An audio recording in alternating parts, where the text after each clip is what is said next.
buah-buahan di kebun kita. Pemerintah itu juga menengok kita di sini, gimana kehidupan masyarakat yang memulihkan ekosistem, terutama penghijauan kembali hutan yang selama ini ibaratnya udah rusak di tangan-tangan kita bersama lah gitu. Tapi memang saya merasa bersyukur kali walaupun tangan kadang-kadang pecah-pecah seperti ini. Saya sedih sampai memperjuangkan ini sampai tangan saya pecah-pecah, kena duri, kena parang, banjir pernah saya alami di sini. Bahkan dulu pernah saya sedih, beras saya tinggal 2 mok. Nah ya itu, saya uang 7.000 perak di sini kemana dulu istilahnya mau mencari. Tapi alhamdulillah ya Tuhan itu nggak menutup mata sama kita. Saya bisa apalagi dari ada orang beli pisang, itulah untuk menambah istilahnya nambah-nambah income di sini dulu.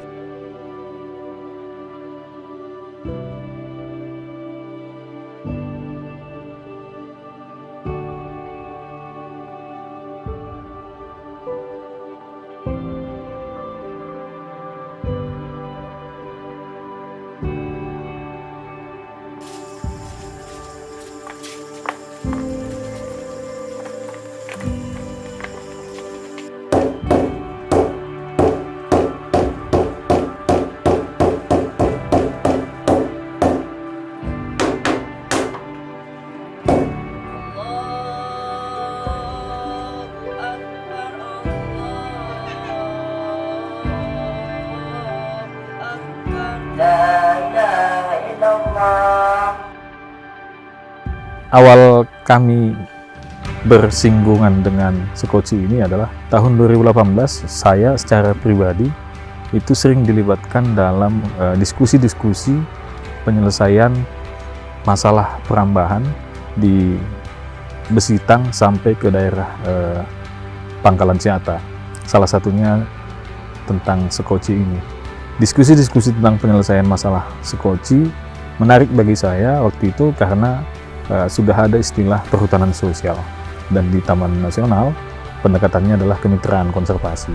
Ini yang kemudian dalam tanda kutip memancing saya dan Petai untuk bisa berkontribusi menjadi bagian dari solusi di wilayah ini. Waktu itu banyak dukungan dari Taman Nasional sendiri, kemudian ada Balai PSKL, kemudian beberapa personal yang cukup punya peran strategis, dan diskusi itu cukup panjang. Kemudian saya inisiatif untuk mencari dukungan pendanaan. Kemudian dalam perjalanannya kita mendapatkan kepercayaan dari lembaga donor yaitu TFCA untuk mendampingi proses implementasi kemitraan konservasi di Besitang ini. Tantangan kita di awal adalah mendiseminasikan ulang bagaimana atau apa sebenarnya yang dimaksud dengan kemitraan konservasi itu. Tidak hanya kepada masyarakat yang menjadi penerima manfaat dari kemitraan konservasi, tetapi juga kepada pemangku kawasannya. Polhut kita dulu itu sebelum terbit kebijakan kemitraan konservasi, mereka terbiasa untuk nalurinya adalah mengamankan kawasan. Jadi tidak terbiasa mereka berdamai dengan perambah. Sementara kebijakan kemitraan konservasi justru sebaliknya, meminta petugas untuk berdamai dengan perambah. Tentunya tidak untuk memperluas areal rambahannya ya. Kurang lebih seperti itu, dan kita memahami kondisi psikologi pemangku kawasan waktu itu juga tidak merata.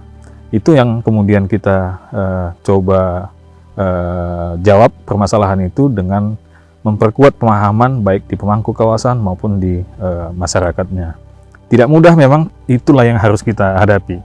Bagaimana kemudian Polhut yang dulunya mengejar-ngejar pemburu, mengejar-ngejar pelaku perambahan, kemudian mereka ini kita dudukkan dalam satu ruang, dalam satu media pembelajaran. Semangatnya adalah solusi penyelesaian konflik yang sudah berkepanjangan di Sekoci ini, dan bagaimana agar tidak meluas lagi perambahan-perambahan yang sudah ada. Sesederhana itu, tapi memang tantangannya di lapangan sangat berat. 2018 akhir ya, sekitar Oktober itu kemitraan konservasi kemudian disahkan. Ada 11 kelompok tani hutan konservasi yang mendapatkan PKS atau perjanjian kerjasama dengan TNGL, sekitar 500 kepala keluarga dengan luas areal hampir 600 hektar. Inilah yang menjadi sasaran awal Yayasan Petai di wilayah Besitang ini. Awalnya staf petai juga tidak dengan mudah diterima oleh masyarakat di areal ini. Jadi sebagian mereka masih bertanya apa yang akan dilakukan petai, benefit apa yang akan diterima oleh masyarakat dengan petai melakukan pendampingan di wilayah ini. Tapi kami menekankan untuk staf-staf lapangan petai, yang paling penting adalah bagaimana kemudian kita menarik ataupun menarik simpati, kemudian menarik bagaimana masyarakat percaya kepada kita. Karena itu tidak cukup datang 1-2 kali ke masyarakat, apalagi mereka ini punya sejarah panjang konflik di wilayah ini. Banyak sebelum petai masuk kemari, banyak NGO lain juga yang sudah coba membantu menyelesaikan masalah ini, tetapi kita datang dengan pendekatan yang lebih intens, dan itu yang kita tekankan ke staf-staf kita di lapangan. Berbagai penolakan kita terima, kita hadapi, tapi kemudian yang menjadi amunisi utama kita adalah kami bergaul dengan masyarakat tidak hanya sekedar bergabung dengan mereka di warung kopi, tetapi lebih jauh dari itu, kita coba ikut ke ladang, ikut berkebun, bahkan di beberapa kesempatan kita coba sentuh sisi budaya. Misalnya ada jaran kepang di salah satu daerah di Sekoci ini, di wilayah Bamban. Kita coba masuk ke situ, diskusi ke mereka gitu. Jadi banyak hal, tidak hanya sekedar datang diskusi, tujuan dari petai tidak. Justru kita datang ke masyarakat, kita gali mereka punya mimpi apa dengan kemitraan konservasi. Dari situ kita masuknya. Pelan-pelan kemudian kepercayaan itu kita dapatkan, kita terima dari masyarakat dampingan kita. Tentunya dampingan dari TNGL juga masih kita peroleh sampai saat ini, sehingga proses pendampingan yang kita lakukan juga cukup berjalan dengan mulus. Pendekatan lain yang kita lakukan adalah kita melihat pola tani masyarakat di sekitar sini itu mereka masih mengandalkan pengetahuan mereka secara turun-temurun. Nah, di sini menjadi pintu masuk kita juga. Kita bekerja sama dengan beberapa pakar yang terbukti sudah melakukan kegiatan budidaya pertanian secara berkelanjutan ya, berwawasan lingkungan. Kemudian kita lakukan yang disebut dengan sekolah lapang. Jadi dengan sekolah lapang beberapa perwakilan masyarakat dari beberapa kelompok itu berkumpul, bersepakat, harinya mereka yang menentukan, lokasinya mereka yang menentukan. Jadi kemudian kita mendatangkan fasilitator atau pemandu yang memberikan pemahaman supaya lebih terstruktur dan tersistematis pemahaman mereka. Dan ternyata ini sangat dibutuhkan oleh masyarakat. Jadi ada sekitar 5 paket sekolah lapang yang sudah kita lakukan, basisnya komoditasnya juga yang ada dan punya potensi pasar di wilayah ini, dan mereka yang menentukan semua gitu. Jadi proses-proses ini kita lakukan dan kepercayaan mereka semakin hari semakin timbul, dan beberapa masyarakat dampingan kita justru sudah berani menyebut petai itu, anak-anak petai adalah bagian dari keluarga kami. Bagi kami itu sebuah capaian, bagi kami pengakuan atau rekognisi itu dari masyarakat adalah sebuah capaian yang sangat berharga. Dan ini terus kami pupuk, kami pelihara, dan tetap kita tekankan ke staf-staf petai untuk tidak merasa puas dengan hal tersebut dan tidak mengurangi kapasitas pendampingannya, sehingga mereka juga bisa tidak terbuai dengan pengakuan-pengakuan itu, tapi tetap melakukan pendampingan ke masyarakat. Belakangan pendekatan lain muncul. Jadi ternyata ada produk-produk di wilayah ini yang potensinya juga sangat tinggi untuk dikembangkan. Misalnya sebutlah serai jahe. Minuman serai jahe dalam bentuk serbuk dan minuman cair. Itu juga sudah dihasilkan dari kelompok di Sekoci ini. Produk lain misalnya ada keripik opak dari jengkol, dan kami sangat meyakini produk-produk lain juga akan muncul dari masyarakat anggota kemitraan konservasi di wilayah ini. Jadi pendekatan-pendekatan yang kita lakukan itu beragam dan kita akan sesuaikan dengan kondisi di lapangan. Belakangan ini kita cukup intens juga dengan ibu-ibu, karena kita meyakini ibu-ibu ini juga sebenarnya adalah penggerak di keluarga, dan ketika keluarga itu sudah bergerak, semua anggota kelompok juga tentunya akan bergerak. Jadi kegiatan-kegiatan khusus ke ibu-ibu juga sedang kita kembangkan, termasuk diantaranya komoditas-komoditas tadi itu.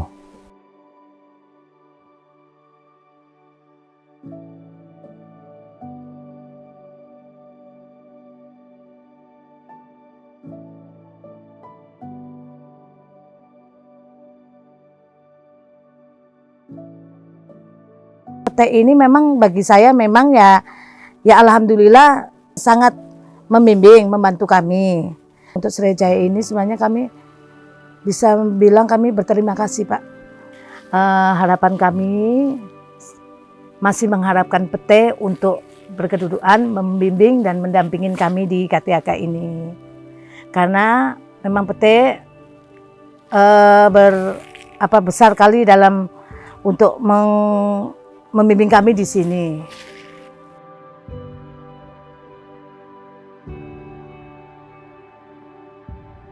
Kemitraan konservasi ini merupakan kebijakan pemerintah ya yang tepat di dalam pengelolaan kawasan konservasi, khususnya di dalam penanganan konflik tenurial yang ada di kawasan konservasi. Ini juga sejalan dengan arah dari penanganan konflik tenurial sekarang, di mana ada istilah ultimum remedium, di mana di situ disebut bahwa pidana itu diterakhirkan, itu termasuk ini digunakan di dalam penanganan konflik tenurial. Nah, dalam kerangka kemitraan konservasi ini masyarakat kita kita ajak menjadi bagian dari pengelolaan kawasan konservasi. Nah, kemitraan konservasi ini memberi ruang kepada masyarakat untuk terlibat di dalam pengelolaan, khususnya di dalam pemulihan ekosistem. Kemitraan konservasi ini sangat bagus apalagi dengan latar belakang di pengelolaan kawasan konservasi yang dulu banyak mendorong di dalam penanganan itu melalui penanganan justisi atau law enforcement.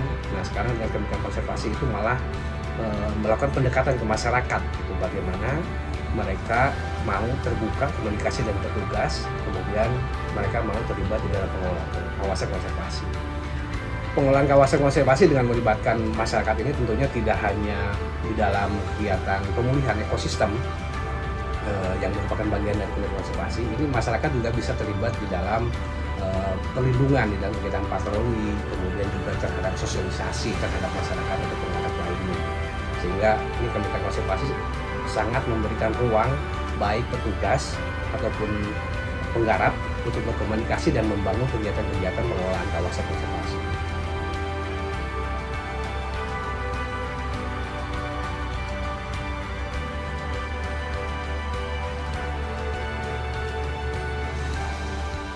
Kita awalnya itu nggak tahu kalau lahan ini bermasalah kan gitu. Jadi berjalannya waktu, sering juga kita artinya berseberangan lah sama pihak pemangku kekuasaan sini lah, khususnya dari pihak PNGL ya kan.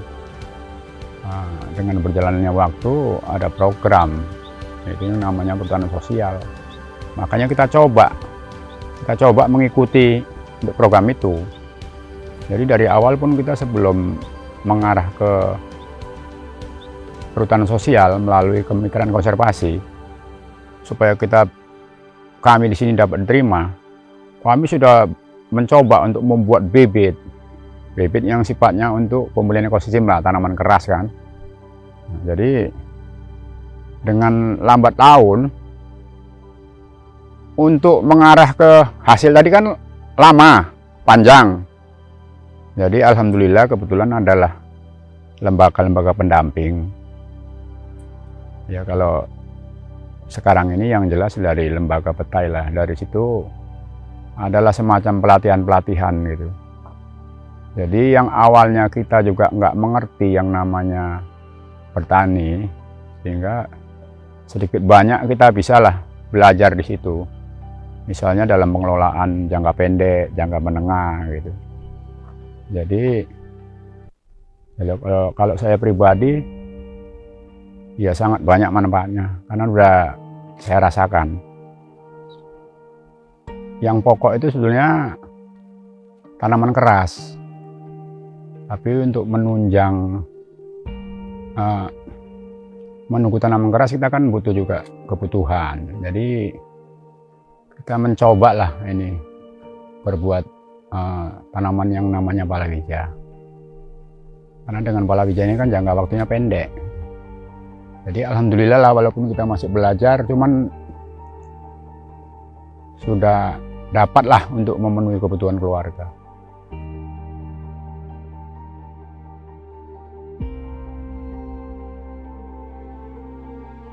Pendampingan yang kita lakukan, program-program yang kita laksanakan di sini bertujuan untuk peningkatan kapasitas masyarakat yang memperoleh izin areal kemitraan konservasi, di mana mereka bisa mengelola kawasan taman nasional untuk pemulihan ekosistem, sehingga diharapkan tutupannya ke depan 100% adalah tanaman berkayu. Tujuan kedua adalah memperkuat pengelolaan areal tersebut sehingga petani memiliki kemampuan untuk mengelola kawasan ini baik secara ekosistemnya pulih dan ekonomi mereka meningkat.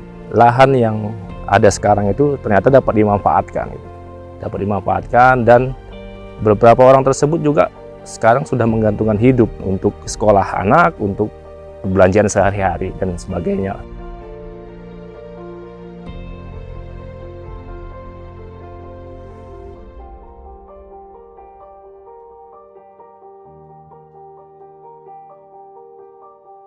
Kemitraan konservasi tentunya diimplementasikan di lapangan, tidak bisa dilaksanakan sendiri oleh pengelola gitu, atau UPT KSDAS sebagai pengelola kawasan konservasi. Karena pengelola punya banyak keterbatasan gitu, baik di dalam SDM-nya, kemudian di dalam anggaran. Dengan adanya mitra ini sangat membantu untuk mengisi gap-gap atau kekurangan-kekurangan atau kelemahan yang ada di manajemen di pengelolaan kawasan konservasi. Mitra tentunya sangat membantu dengan kompetensinya, dengan pengalamannya, dengan pengetahuannya yang lebih fokus gitu di dalam satu bidang, itu misalnya di dalam bidang kemitraan konservasi, itu mengisi apa yang menjadi kekurangan dan bisa sebetulnya itu menjadi ajang transfer pengalaman dari mitra terhadap petugas-petugas dari pengelola kawasan konservasi gitu. Saya melihat ini sangat sangat bagus ya keberadaan mitra, selain juga penghubung dengan masyarakat tentunya dengan pengalamannya, dan mitra juga bisa berfungsi untuk menjembatani antara UPT KSDAS sebagai pemerintah pusat dengan pemerintah daerah di mana dilaksanakannya kemitraan konservasi.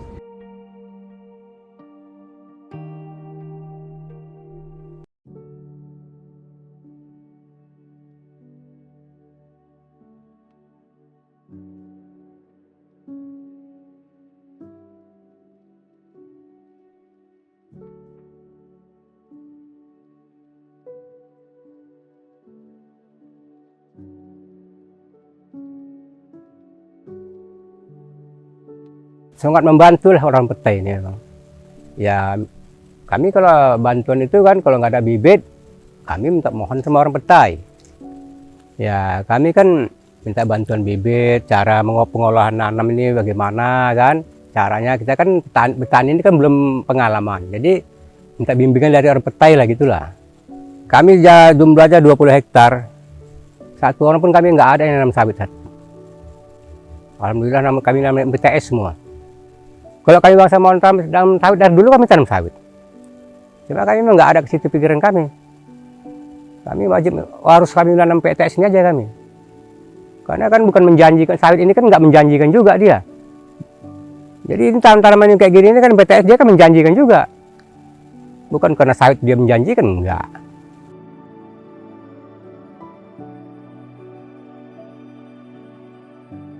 Yayasan Petai yang melaksanakan kemitraan konservasi atau membantu Balai Besar Taman Nasional Gunung Leser di dalam kegiatan kemitraan konservasi khususnya yang ada di Kabupaten Langkat, itu sangat membantu pelaksanaan kegiatan kemitraan konservasi, mulai dari perencanaan, kemudian juga pelaksanaan, kemudian juga di dalam monitoring.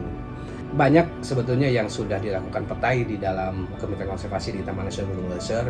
Pada saat persiapan mereka membantu melakukan pendekatan atau sosialisasi ke masyarakat, membantu petugas di dalam menjelaskan apa itu Kementerian Konservasi.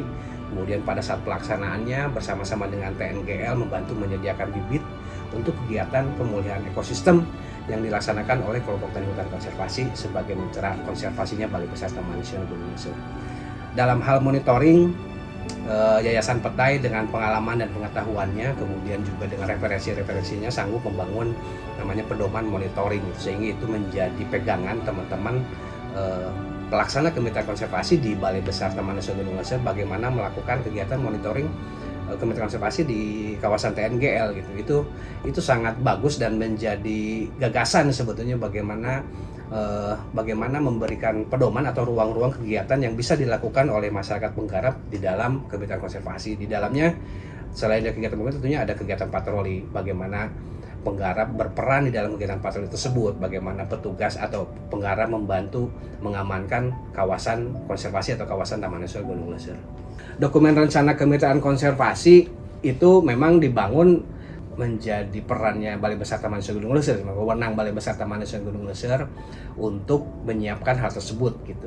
Namun tentunya kan Balai Besar Taman Nasional Gunung Leuser memiliki keterbatasan sehingga harus mengajak mitra gitu yang punya energi lain, dan di dalam menyusun rencana Kemitraan Konservasi mitra ini kan banyak tentunya, ada Petai, ada teman-teman lain gitu, dan itu benar-benar memberikan warna yang menjadi rencana Kemitraan Konservasi menjadi lebih lengkap gitu dan bisa menjadi gampang diimplementasikan di lapangan.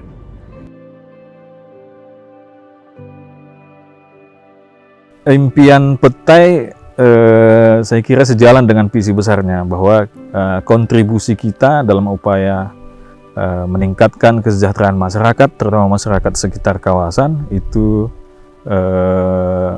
tetap kita pelihara. Dan khusus untuk wilayah Sekoci, saya kira kami fokusnya adalah kemandirian kelompok, kemandirian masyarakat, terutama mereka yang sudah mendapatkan izin kemitraan konservasi.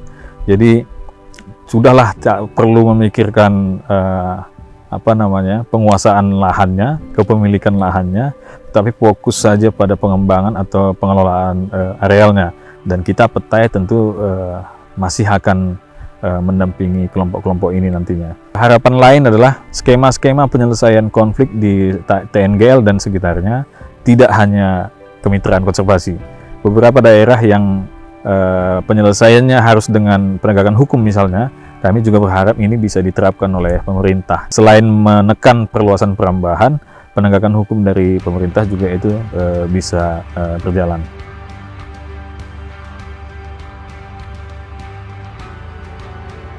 Harapan saya terhadap Kemitraan Konservasi ini tentunya bisa berjalan terus sehingga ini bisa menjadi ruang komunikasi antara petugas dengan penggarap di lapangan, kemudian juga ini menjadi media bagaimana Kemitraan Konservasi khususnya pemulihan ekosistem ini bisa ditindaklanjuti dengan kebijakan-kebijakan lain, seperti bisa menjadikan berubah dari penggarap menjadi pelaku wisata alam di kawasan Taman Nasional Gunung Leuser, atau misalnya dari penggarap malah bisa menjadi membantu Balai Besar Taman Nasional Gunung Leuser sebagai influencer terhadap masyarakat lainnya yang ada di luar kawasan konservasi, menyampaikan apa pentingnya itu kawasan konservasi atau kawasan Taman Nasional Gunung Leuser.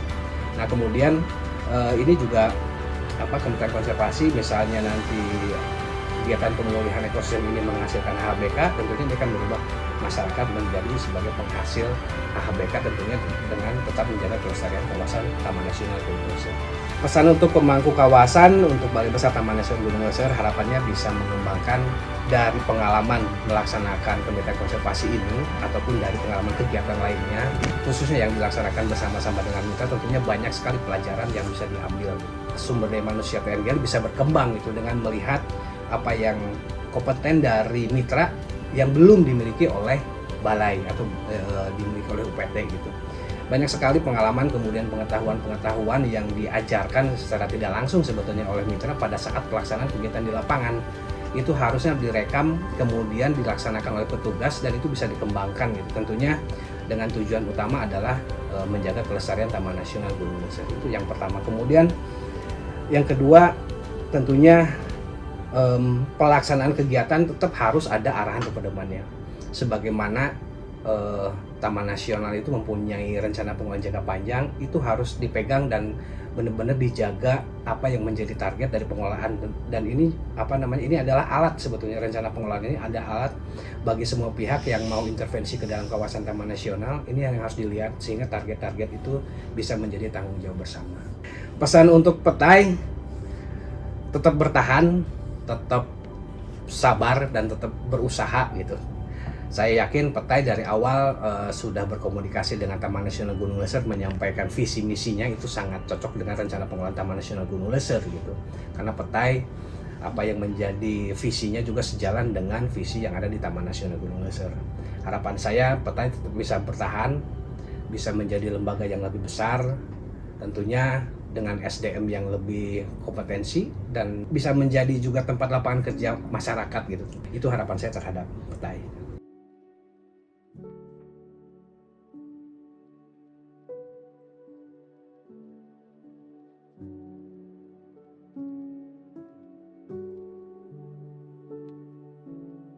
Impian lain adalah kami berharap Petai bisa menebar manfaat lain tidak hanya di Taman Nasional Gunung Leuser ya, di mana ada konflik kepemilikan antar masyarakat misalnya dengan pemangku kawasan. Mungkin kami bisa berperan di sana. Berperannya adalah mengurangi konflik tersebut, tetapi tidak menafikan keberadaan masyarakat di daerah tersebut. Pada saat yang sama, kawasan memang tetap harus lestari, harus tetap bisa menjalankan 3 prinsipnya, yaitu perlindungan, pemanfaatan, dan pengawetan.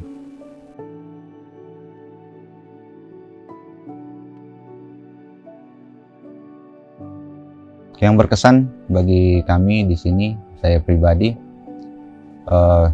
pertama-tama memang kita sulit mereka terima, sulit mereka belum mengerti dengan program kita. Kemudian lama-kelamaan dari teleponan dan kita yang datang ke sana, kita temui mereka.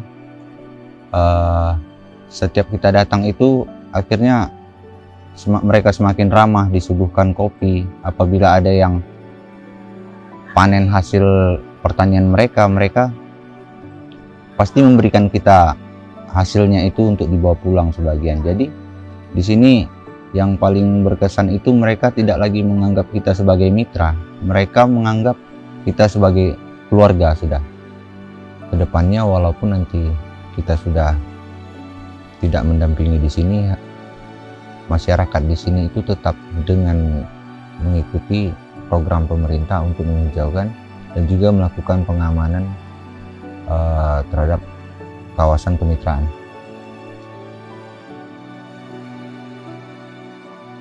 Sangat menikmati dan bersyukur banget sama para pemerintah yang menganggarkan lahan jadi lahan konservasi atau bermitra dengan pemerintah. Saya berterima kasih sama semuanya, nama Yayasan Petai yang selalu mendukung apa-apa kegiatan di sini.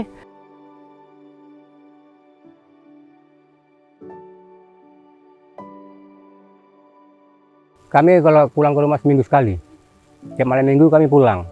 Nyaman saya. Saya cukup nyaman di ladang. Enak di ladang daripada di rumah.